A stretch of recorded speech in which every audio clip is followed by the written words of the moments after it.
Cálculo de raiz quadrada exata é uma coisa que a princípio a gente resolve mais ou menos tranquilamente, uma coisa que a gente sabe como fazer, né? Na pior das hipóteses a gente faz a decomposição em fatores primos e calcula. Mas existe um jeito mais fácil da gente fazer quando essa raiz ela é de fato exata, né? Quando o resultado é natural. Então olha só, aqui eu listei as multiplicações pensando sempre no algarismo da unidade. Então 1 vezes 1 termina com 1, 2 vezes 2 termina com 4, 3 e 3 é 9, 4 e 4 é 16. A unidade é 6, 5 e 5 é 25, a unidade é 5, 6 e 6 é 36, a unidade é 6, 7 e 7 é 49, 8 e 8 é 64, 9 e 9 é 31. E uma coisa que eu acho sempre interessante a gente observar é que isso é simétrico, né? A gente olha 5, 6, 9, 4, 1. Enfim. Então, quando a gente vai pensar, por exemplo, na raiz quadrada de 729, eu vou começar pensando na hipótese dessa raiz ser exata, desse resultado ser natural. Vamos pensar o seguinte, a gente sabe, por exemplo, que 20 vezes 20 é 400, porque 2 e 2, 4, né? Acrescenta esse 0, acrescenta esse 0. E a gente sabe que 30 vezes 30 é 900. 3 e 3, 9, acrescento 0, acrescento outro. Então olha só, a raiz quadrada de 729 tem que ser um número entre 20 e 30. Porque o 729 está entre o 400 e o 900, certo? Então vamos pensar o seguinte, tem que ser 20 e poucos, né?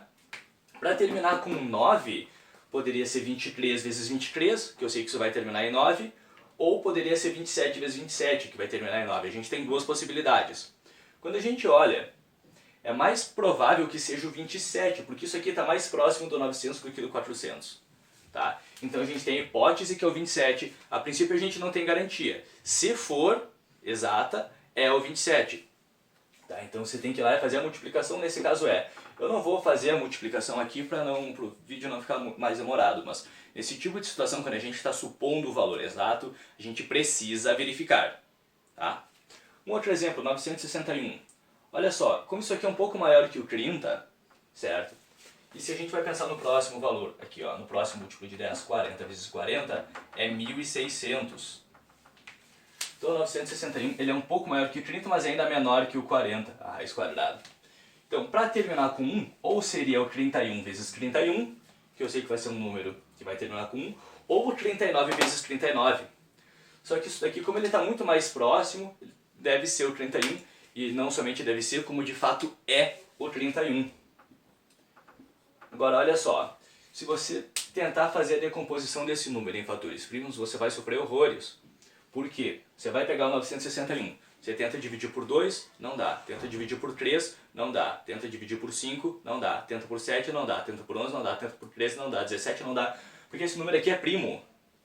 Então você ia sofrer demais para tentar calcular essa raiz usando a decomposição em fatores primos. Tá? Você ia ter que testar todos os números primos até chegar no próprio 31. O mesmo acontece aqui com 1849. Olha, isso aqui é maior que 1600, mas menor que 2500. Quando a gente pensa que o próximo valor aqui, ó, 50 vezes 50 é 2500, então esse número ele é um pouco maior que o 40. A raiz quadrada desse número, aliás, é um pouco maior que o 40. Para terminar com 9, a gente volta na mesma situação. Ou é 43 vezes 43, ou é 47 vezes 47. São as possibilidades de terminar com 9, né? Como ele está muito mais próximo desse, a gente supõe que é o 43 e você vai lá e multiplica o 43 por 43 mesmo, certo? Para verificar se dá mesmo. Se não der, você tem que fazer a decomposição em fatores primos. Isso inclusive é interessante para a gente pensar o seguinte, olha, se você tiver que calcular, por exemplo, a raiz quadrada de 288, você já sabe que essa raiz quadrada é irracional. Por quê? Porque não existe um número que multiplicado por ele mesmo vai terminar com 8. Então você já sabe que essa raiz aqui é irracional. Tá? E aí você tem que ir lá fazer a decomposição em fatores primos, isso aqui é 12 raiz quadrada de 2.